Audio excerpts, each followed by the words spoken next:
நியூசிலாந்தில் சிகிச்சைக்கு பயன்படுத்தப்படும் கருவி ஒரு பெண்ணின் வயிற்றில் கண்டுபிடிக்கப்பட்டுள்ளது. உணவு சாப்பிடும் தட்டின் அளவுக்கு அது இருந்ததாக கூறப்படுகிறது. 18 மாதங்களுக்கு முன் ஆக்லாந்து நகர மருத்துவமனையில் அந்த பெண்ணுக்கு சிசேரியன் அறுவை சிகிச்சையின் மூலம் குழந்தை பிறந்தது.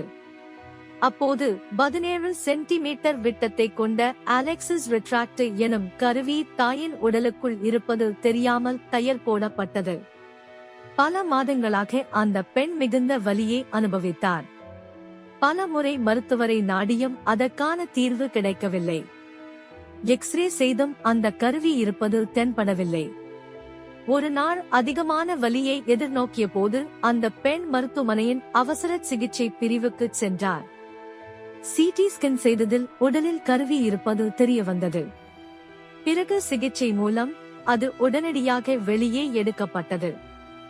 ஆக்லாந்தின் மாவட்ட சுகாதார கழகம் நோயாளியின் உரிமைகளை மீறியுள்ளதாக நியூசிலாந்தின் சுகாதார உடற்குறை துறைகளுக்கான ஆணையர் மொராக் மெக்டாவல் குறிப்பிட்டார்.